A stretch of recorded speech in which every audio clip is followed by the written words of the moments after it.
Hey, good afternoon, college coaches. This is Coach Anthony Williams, founder and CEO of Connected Athletics. We are a startup company based in Austin, Texas, focused on helping student athletes build out their network and their brand as they go through the recruiting process. We're also trying to help them connect with college coaches during this interesting COVID-19 recruiting cycle that we're in. But most importantly, we want to help student athletes successfully transition from high school to college and then into a career either in the NFL or into their major. We've got a young man on the podcast today that I have known since middle school. Close for a long time. With the family. This kid has been great. Raleigh Erwin is a class of 21 defensive lineman, DN, outside linebacker. He's talented. He can play all three. I'm playing all those. High school. Yep.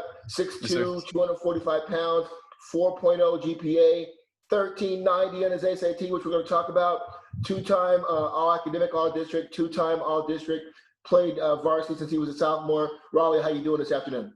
I'm good, Coach. I want to start by thanking you for this opportunity. My family and I really appreciate it, and we're glad that we've known you for as long as we have. No, I appreciate that, and thank you for taking time out of your busy schedule to share your story and your football journey with us. Hey, let's jump right in and let these college coaches get to know you better as a person. Let's start with the academics. I mean, the great 4.0 GPA, the strong SAT score. Tell us about the importance that you put on your academics. Well, Coach, I'm really lucky to go to a school like Lake Travis where academics is so highly valued. I mean, some people in the school might not even know too much about our football program because they came to the school looking for just a really high academic school that's going to, shoot them into a good college opportunity. So yeah, that's, it's been really good going to a school like that. But more than anything, I think I have to thank my parents for just more than football. I mean, my mom will tell you first, she'll be the first person to tell you, I don't care if you play another down of football, you better make sure your grades are right. So, so I've always just been really competitive and making sure that, I maintain while taking harder classes and being pushed in that way, by a lot of amazing teachers, making sure that I keep my grades up. Well, let's talk about that real quick. So let's shout out some of those teachers, coaches, tutors, counselors at Lake Travis that have helped you get that 4.0 GPA. Shout them out right now. Who are they and what classes do they teach? So some of my favorite teachers have actually just been, I've never had a teacher at Lake Travis where I didn't really maintain a really good relationship with them. And that's been a big thing. Like Lake Travis, they hire amazing people. So I've never had a teacher where, I had a hard time kind of getting along and getting my grades done. I mean, I can honestly say all my teachers were, really, I was super respectful of them. And in some ways, they were friendly with me and my academic kind of journey. But, I'd say that the biggest relationships I've, kind of gotten to extend on are teachers that I've had for multiple classes or multiple years. I actually had a teacher that was my history teacher in middle school, and she moved up to high school. And so she got me twice, and I had her, Miss Sparks, Coach Sparks. I think she's back down at one of the middle schools, and she's loving it there. But she's one of my favorite teachers because I just got a lot of time to kind of, create that relationship and work on it. And then I had another teacher that was actually, Coach Volpe, who was, I had him for two separate classes, and he was both my elective classes last year. And so I'd have him twice a day. So I'd just see him all day. And, we would joke about getting too much of each other, but he actually used to play football at Lake Travis, and then he went to Baylor and then came back as a teacher. So yeah, those are probably the two teachers that pop into my mind just because I've had so much time with them. Awesome. So tell us, Ronnie, you're taking some AP courses. Tell us a little bit about your class structure and what you're taking at Lake Travis. Yeah, so when I first came in as a freshman, I think they only allowed one AP course, and I took that. And, it was challenging, but it was something that was really doable. And so, I maintained A in that, and I'm like, oh, these AP things, they're tough, but they're doable. So as long as there was an option for me to take an AP course or something that I knew I would want to, really study on. So this last year, I think I took 3 AP courses, and I took AP computer science, which, I loved, and the teacher was really nice.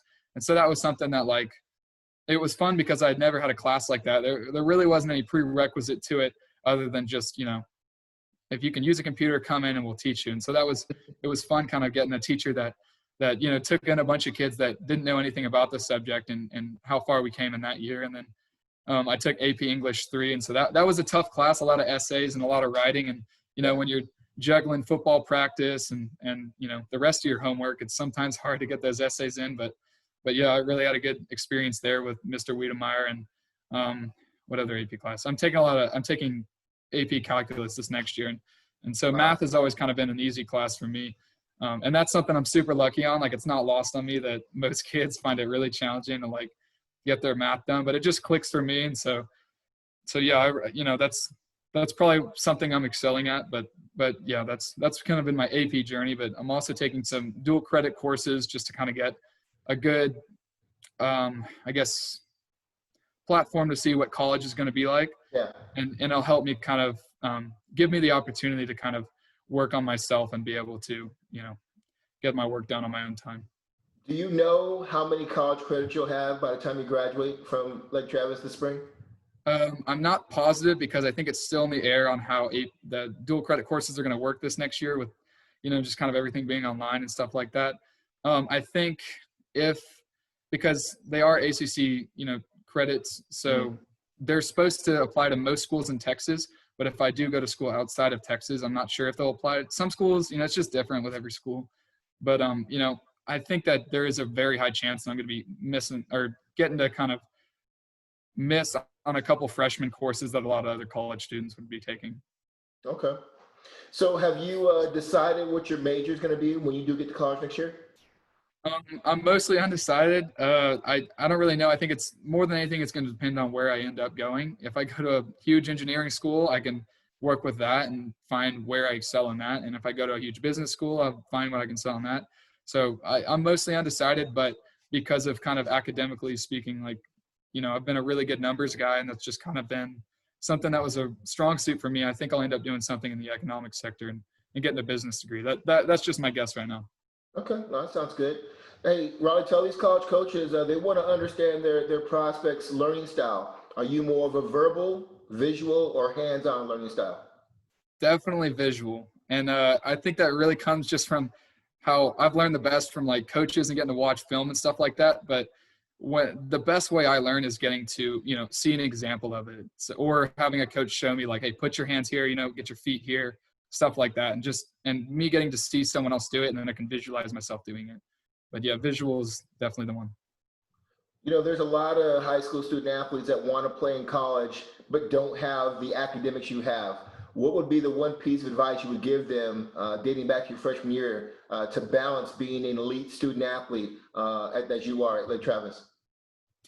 More than anything, be completely prepared to sacrifice a lot of social outings and, parties and stuff like that.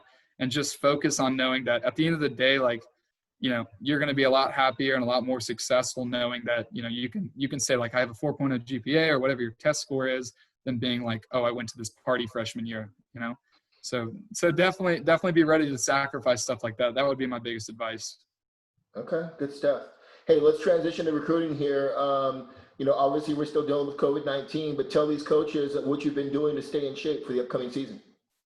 So something that Lake Travis we've kind of done as a team, but mostly as kind of the captains of the varsity teams, we've decided that, we're not going to let this slow us down and have a bunch of kids sitting on their couches and not getting to work. So we've actually structured Zoom workouts. We'll have a senior leader. And for the last 2 weeks, my brother Wesley and I have been doing it just because, we were kind of the first people that just kind of talked to our coaches about it. And they're like, that sounds like a great idea. And, they were kind of doing it before, doing their own Zoom. And I think they got to a point where they're like, hey, we don't have time to kind of lead these anymore. If y'all want to we want y'all to keep doing them. So y'all need to step up. And so we, jumped at that occasion. And so we've been, we'll go to someone's house that has a weight thing, and then we'll make sure that we're not in groups bigger than like 3 or 4 guys. And people will tune in to these Zoom calls and stuff like that. And we'll lead it it's not just the football program either. It became kind of a big thing because we have, normally the biggest strength and conditioning program out of all the sports at Lake Travis. So we'll have, girls that play softball or track kids join in, and baseball guys. And so we're all just kind of working out together and making sure the coaches will send us the workouts that they would like us to do. And so we'll kind of lead it from there and be like, hey, here's the reps, the sets, stuff like that. And then for field work and stuff that we're actually, getting to practice as a football team, we're about to really start up again. We were doing stuff, but that kind of all got canceled because, the UIL just decided like we got to put an end to this because it's different for each school and it wouldn't be fair. But we're doing, away from the coaches, we decided, we still want to practice. We want to get on the field and we don't want to lose that. So some of the senior captains and stuff like that, we decided to go by position group, and we're going to have we kind of got some Lake Travis alumni or people really close to the program that are either played that position, or so like an old linebacker from Lake Travis will come, and we'll kind of we'll offer them like some money or something to run a practice for us and show us stuff. And so we just got a lot of trusted individuals and guys that the coaches were like, oh, these guys could help y'all out with that. And so we kind of worked our connections being at Lake Travis to get on the field this week. Actually, I'm actually going tonight, and we're going up to the field and we're working on some D-line stuff, and then the linebackers doing linebacker stuff, and so yeah. So Raleigh, I have a lot of respect for Coach Hank Carter. I've known him for a long time. He's had tremendous success there. The one thing I love that he does, he puts his players in the best position to be successful. After watching you for so many years since you started in high school, I mean, you could play D tackle, you could play D end, you probably could still play a little inside and outside linebacker with your athleticism. Where do you see yourself playing at the college level? What position? Well, no, honestly, just because of what you said about Coach Carter, I'm prepared to play wherever they need me. I think that because of my skill set, specifically physically speaking, that I got a lot of quickness, and I got really good violent hands is what that's been what's described to me as my best kind of strengths physically. So I think that honestly I could play a lot of like an outside strong side linebacker, like a blitzing guy, but depending on where I'm going, I might have the size to play that interior role. But I think this next year I'm actually going to be playing defensive end, and so I'm excited to see how that turns out. And for a long time, that's really kind of where I saw myself as like kind of a strong side defensive end role, just because I worked a lot on my weightlifting and stuff like that. And so I'm kind of more of the powerful guy than the run around the offensive tackle guy. Yeah, no, definitely. Tell us, what do you consider your strengths, and what are some of the things you're working on as you head into your senior year? I'd probably say my biggest strength as a football player is my football IQ. I think more than anything, I love watching film, and I love, working out in the weight room. My biggest strength has just been, and this is something you actually taught me growing up, is that technique plus talent beats talent alone. And so something I always understood is that there's going to be a more talented kid out there, no matter what. But, there might not always be a more prepared kid. So I work my butt off making sure that I'm the most prepared and I have the best technique. And I'm so helped out at Lake Travis with all the coaches that we have that, I can watch film and pick up on stuff, and they can help me out and be like, hey, this is something you need to look for. And so at the end of the day, like, my technique is kind of where I draw a lot of my success. But physically speaking, just probably go back to my quickness and just kind of my hand play. Ron, one of the things, people always ask me living here in Austin about Lake Travis, they only see the results. Playing in state championships, winning state championships, you're a 4.0 student. Talk about the pressure that there is in being that team that each year you don't want to ruin the streak. You don't want to not make, the state playoff. Talk about the pressure of that, along with being a great student athlete. Talk about a little bit about that. Well, I mean, I'd like to say that it, is a really big pressure, and I'd like to say that it does kind of weigh over our heads a lot. And I'm sure that it really does in some ways, but growing up in the culture and seeing the guys before us just do it like it was the easiest thing in the world, and we were like, oh, we can do this. And so we kind of came in with that mindset, and we have all this confidence in our coaches for good reason. And so we've never really had so much worry about, not being able to make, the playoffs and stuff like that. And winning the big games. We've never gone against a team that we didn't think we could beat. But, with that being said, we've been in the semifinals the last 2 years, and we feel, like we failed in some way. And for most teams, that's like, that's, record breaking or something like that. But at the end of that is probably the bigger pressures that, it's state championship or bust in some ways here. And we love that. We love that as a team, honestly. Okay. Well, tell us a little bit about your recruiting. 6 offers right now from a lot of high-end academic schools. Tell us about your recruiting experience, who you're hearing from, who you still want to hear from as you prepare for a breakout senior season. So my recruiting has been, kind of a really interesting road, because for a long time I've, kind of been told that I have a lot of the tools and stuff to play at the next level.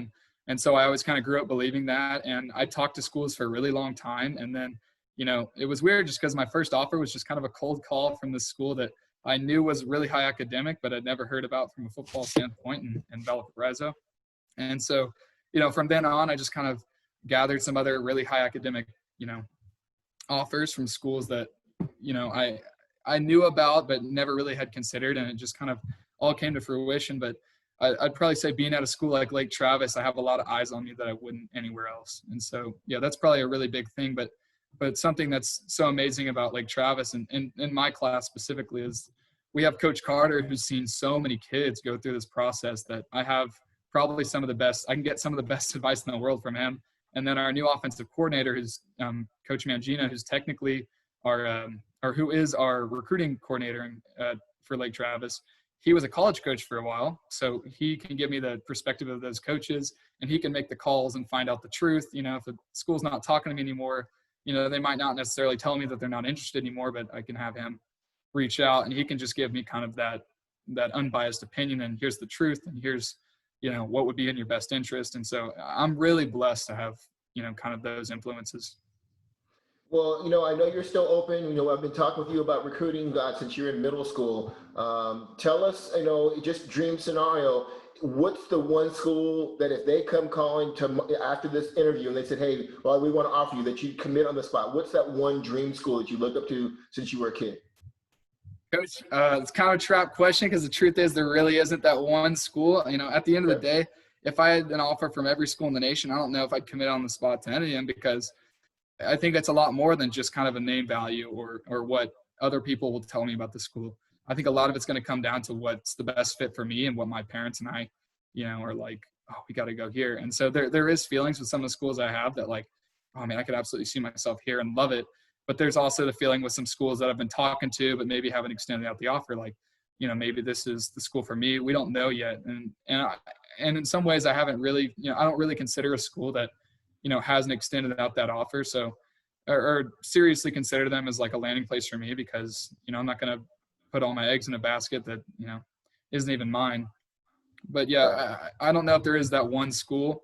I will say that no matter where I'm going, I want to, the biggest thing for me is that it's a really high academic school that's going to set me up for the next 40 years and not just the next 4. Yep, absolutely. Hey, tell us, is there a certain player at the college or pro level that you really kind of look up to and try and pattern your game off of?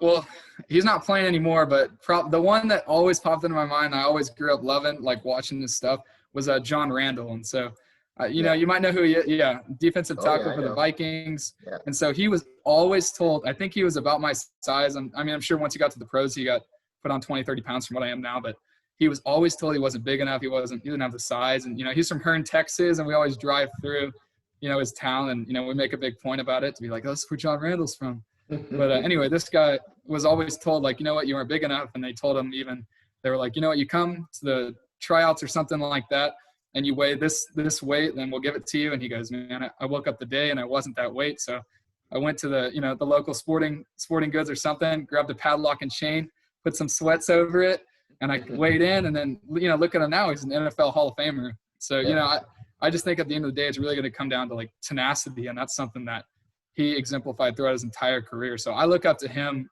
more than probably anyone else. Like, that's the one guy that I like model my game after. And I love watching him because he had this crazy football personality, and he had this weird way to talk trash to just kind of get in O-linemen's heads. So I try to exemplify that in some ways. Okay. No, that's old school. I like that old school reference. Hey, basic question most college coaches will ask you, but why do you think your game translates to the college level? I think because of the school I'm at and the people I've played against, and just getting to literally go against 4 and 5 stars, going to Alabama, LSU, wherever in the nation. And I've never, ever gone against someone that I was like, there's nothing I can do. Like, it's a lost cause. I've always been able to compete with who I'm going against. So, no matter where I end up, I know that I can compete on a high level and be able to, give the coaches at my school a production that they might not see from a kid that, never got to play against schools like North Shore or Westlake or this big time school. So, and because of how football is seen at Lake Travis, I don't feel like it would be that big of a difference and change into going into like a college structure of practice. I think that we structure a lot of our stuff after how a college would, and that's, a big reason why we're so good. But yeah, I think I would, transition very well, and it would be easy for me to kind of play at that next level and not feel like, oh man, I'm overwhelmed and I've never been, held to this kind of standard. And so I think it wouldn't be that big of a transition for me. So that's probably the biggest helpful thing for me. Well, you opened a lot of eyes at the Friday Night Lights Combine with obviously the laser timing. You showed great speed and quickness and change direction. Talk about your performance. Were you happy with it? What did you do to kind of get ready for it? Tell us about that overall. So I've actually, when I knew that we weren't going to be doing our conditioning courses and stuff like that through the school this summer, my parents and my brother and like two or three of my teammates were like, "Hey, we gotta figure something out." So we scheduled this kind of this personal training thing at a Hill Country Indoors with Coach Matt Herring. That's a shout out right there. But anyway, he gets us really good, not only with weight training and specifics and stuff like that, but he'll take us up there and we'll So I've been doing laser times and stuff like that all summer, making sure that I can kind of be at my better. And then when that combine kind of came around, I was like, it's a great place to get some times and be able to put it out there. And I know that any camp I've ever been to for years has always been run so well. And when we got there, it was just like another college camp or something like that I didn't get to go to this year because they all kind of got canceled. But yeah, in terms of my times and stuff, I didn't know I was gonna do as well as I did just because I saw there was a ton of kids there, and but those laser times, they'll humble you. So I've been kind of going off some hand times and stuff like that. I thought it might have been a little bit faster. And even at the camp, someone hand timed me, and I thought that they were telling me it was a laser time. And I was like, oh man, like I ran that on laser. Like I've never done that. And then the laser times come back and they're not bad, but I thought I just kind of had a little more confidence in my speed, but I'm still working on it. So, hopefully I can get down to my best time. Yeah, no, that's good stuff. No, yeah, I think you definitely opened some eyes and showed a lot of coaches, what I already seen, that you have this really good balance of speed, strength, quickness, change direction, athleticism, which leads to my next question. With you being such a good athlete, what other sports have you played at Lake Travis besides football? So growing up, I kind of played everything. A lot of basketball, just because that's what all my football friends were doing. And you can ask any of my Pee Wee basketball coaches. I'm a football player, and I played it like football. So I'll be fouling out in the first half, and they're like, you know what, just put your helmet on in the fall, and we don't got a problem with it.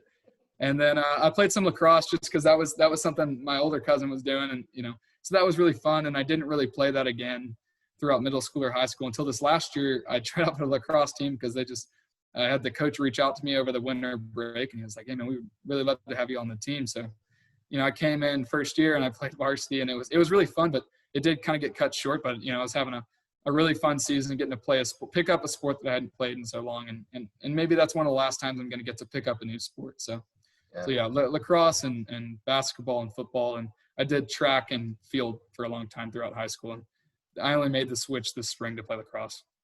Okay. Well, I know Coach Carter puts a lot of emphasis on leadership amongst the team. I know you're one of the leaders there going into your senior year. Tell us how you define leadership and how you plan on leading going into your senior year. I think when I hear leadership, I just think that, it's doing something that needs to be done and no one's asking you to do it. I think that kids don't really like to step up into that role because it does feel uncomfortable, and it's always out of your comfort zone to kind of take that initiative when, maybe it's not something you want to do, but I think it's really good, and it's kind of earned me just kind of the defensive captain role for this next year. And, my teammates respect me, and I love working out with them and making sure that they're just as successful in their positions as I am. And I think that we're going to have a really good, close team because, well, maybe in some ways because we don't have as many, 4-star recruits, stuff like that, we've had in the past, that these kids who, have been on the bench, but good enough to play anywhere else in the state, they're so hungry and so ready to play. So, and maybe because we didn't get spring ball and we haven't exactly figured out where everyone's going to fit yet, there's still a lot of people who, never grew complacent. So they're hungry and they're wanting to play. And they've been working their butts off all summer to make sure that, no, I'm going to be the one to start. I'm going to be the one to get in tackles. So that's kind of just been our leadership. Okay. College coaches also want to understand their prospects and their competitive spirit. Tell us a little bit of how would you describe your competitive spirit? I'm almost too competitive. I grew up with 3 brothers, and so everything, no matter what it is, no matter it's who can eat more, who's going to be the last one out the door, all this stuff. It's always just super competitive, and that even translated over into kind of a like a academic and sports side. So I've always been competing with my brother Wesley, who's an outstanding football player, Yes. and on the field, and then also in the classroom. Yeah. And Wesley, I'm sure you're going to watch this video, but guess what? I'm going to be giving you a call next week. You're going to be in the same shoes as your brother here. I just want to schedule you guys too close You'll together. hear So that. you're going You'll to be hear coming up that. here pretty soon. Hey, as we finish up here, Raleigh, let's move into kind of getting to know you personally. Tell us about the family. I've known you guys for a long time, but for those that don't know, tell us about your mom and dad and your other two brothers and just your family dynamics. So I have a really tight knit family because it's all boys here. I don't have any sisters. I have an older brother who played tennis and loved it, and he went to Lake Travis, and he's still kind of around because he's doing some stuff here, doing some jobs here. So he's still here, and it's really fun having him in my life. And then I'm also a triplet, so we're not identical or anything, but I'm not the smallest and I'm not the biggest. So I'm not small, but I'm in the middle of the triplets. My brother Wesley plays football. He played running back for a long time. And he's going to be moving to linebacker because that's where we need him this next year. And he's an outstanding football player. And then my other triplet brother, Benjamin, he has special needs. He has autism. But he's bigger than I am. He's like 6'4". So, he didn't lose any of the genes, but he's brought a lot of patience into our family and shown us that, you need to love everyone and not everyone sees the world in the same way. So it's definitely brought a lot of compassion that, not a lot of. Oh, right, I think we lost you.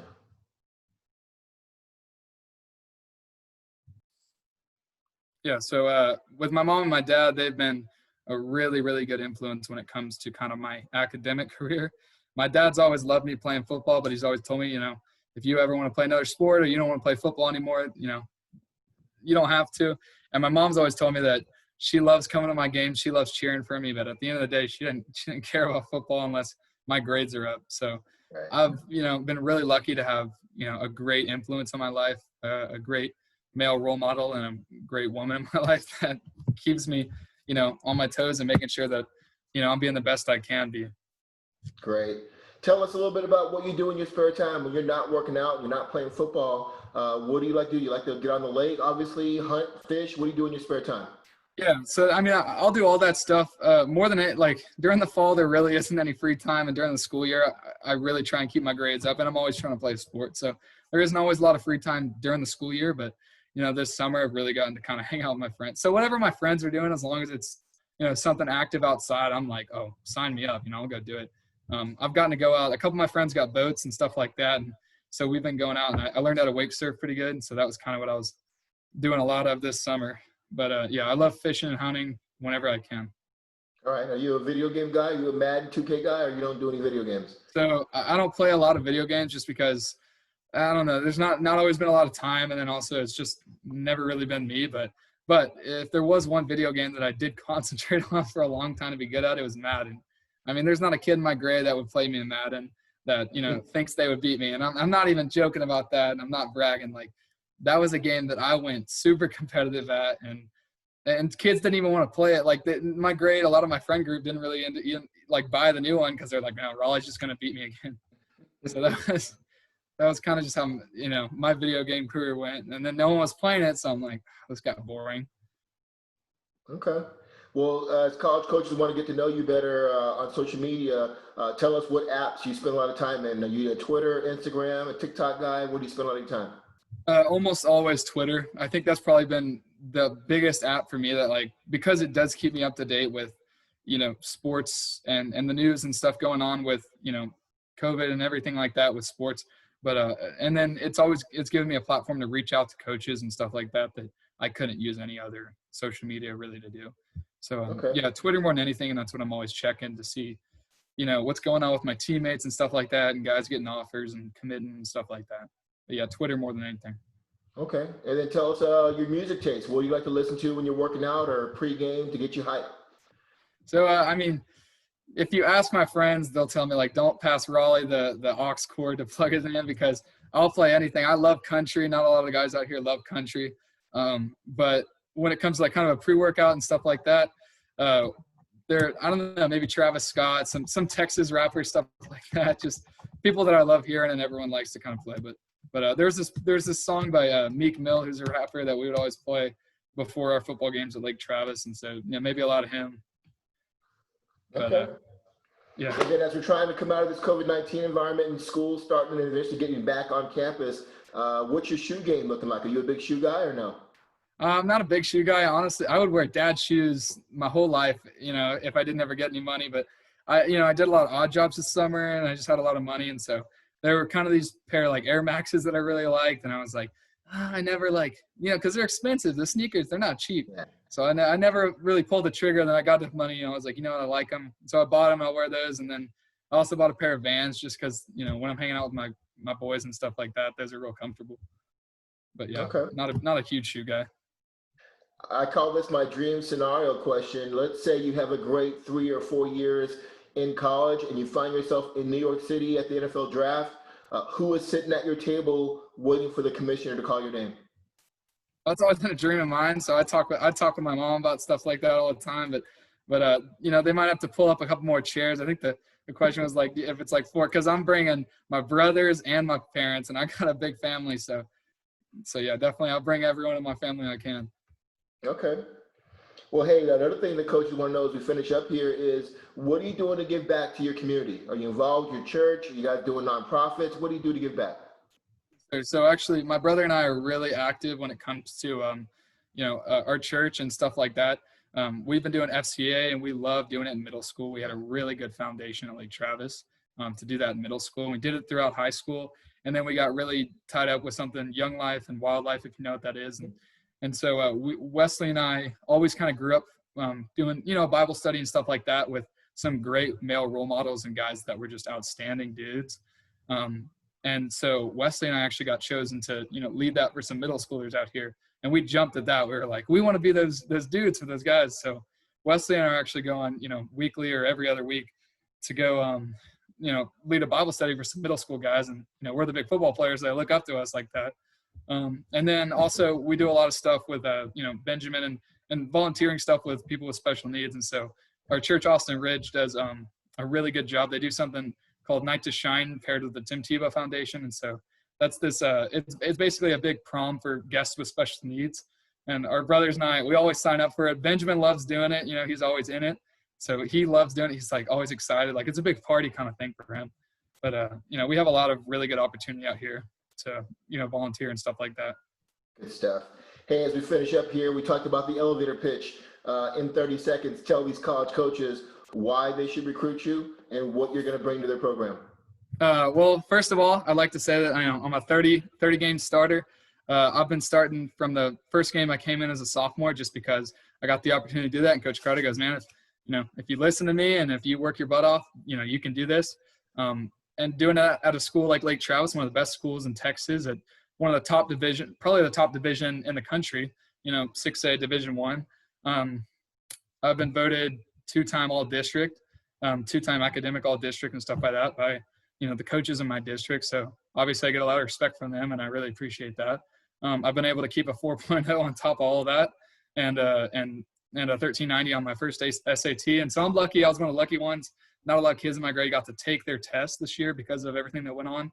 But I got one chance and I took it and I'm really lucky. So I blasted out there and that's something I really brag about, when I can. And then I've taken on a lot of leadership roles when it comes to my team. And so I'm going into this senior year as the defensive captain of the team. Good stuff. Well, Ryan, I can't wait to see you on the sidelines this year. As well as you've played the last couple of years, I just get a feeling that we're going to see you take your game to like a whole nother level. And I can't wait to be on the sidelines for that. I will see you soon. Obviously, if you and your brothers and your mom and dad and you have any questions, reach out to me. Continue to be safe, and we'll see you on the sidelines at the Lake Travis game soon, okay? Yes, sir. Yes, sir. I'd like to thank you for this opportunity. My parents and I super appreciate it, and we love that, you've been in our life for as long as you have, and you thought about me when you asked me to do this. So big thanks to you. And, yeah, I'm super excited for this fall.